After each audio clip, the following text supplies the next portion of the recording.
नमस्कार, मैं हूं शालिनी सिंह और आप देख रहे हैं दर्श न्यूज। राज्य के सभी प्रमुख राजनीतिक दल विधानसभा चुनाव के लिए तैयार हो चुके, लेकिन एनडीए के घटक दलों के बीच चिराग पासवान की भूमिका को लेकर अब भी कोहरा छाया हुआ है। चिराग खुद कह रहे हैं कि विधानसभा चुनाव के बाद नीतीश कुमार ही मुख्यमंत्री होंगे, लेकिन उनके सम्मेलन में कार्यकर्ता नारा लगाते हैं कि मुख्यमंत्री कैसा हो, चिराग पासवान जैसा हो। चिराग पासवान का मुख्य नारा खुद भी यही है कि बिहार फर्स्ट, बिहारी फर्स्ट। लेकिन सवाल यह है कि अगर उन्हें मनचाही सीट नहीं मिलती है तो क्या वे बिहार को फर्स्ट बना पाएंगे? अब तक ये साफ नहीं हो पाया है कि गठबंधन में उन्हें कितनी सीटें मिलेंगी, और अगर उनकी मांग के मुताबिक सीटें नहीं मिलती हैं तो फिर चिराग का अगला कदम क्या होगा। बता दें कि चिराग पासवान की लोकसभा में 5 सीटें हैं। 5 सीटों पर चुनाव लड़ा और सभी पर जीत हासिल की।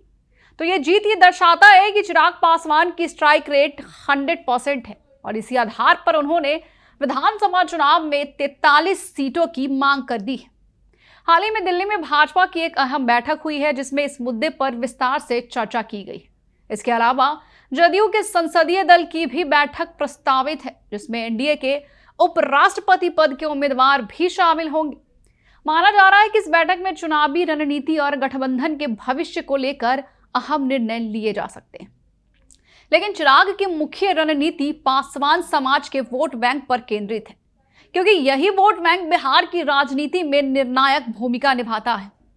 चिराग के लिए एक और मुश्किल है यहाँ पे कि उनके चाचा पशुपति कुमार पारस भी पासवान समाज के वोट पर अपना दावा करते हैं, और ये चिराग के लिए चुनावी संघर्ष को भी और कठिन बना सकता है। चिराग ये भी कहते हैं कि मुजफ्फरपुर और वैशाली की जनता अब तक केंद्र में मंत्री भेजती रही है, और अब वे अपने नेता को राज्य का नेतृत्व सौंपने के लिए तैयार हैं। हालांकि एनडीए के घटक दलों के नेता इस पर सीधे टिप्पणी करने से बचते हैं। भाजपा प्रदेश अध्यक्ष डॉक्टर दिलीप जायसवाल का कहना है कि सभाओं में कार्यकर्ता उत्साह में नारे लगाते हैं, जबकि केंद्रीय मंत्री जीतन राम मांझी का कहना है कि चिराग को विधानसभा में ठीक ठाक सीटें दी जाएंगी। अब इस बीच जन स्वराज पार्टी के संस्थापक प्रशांत किशोर ने भी इसमें अपनी राय दे डाली है।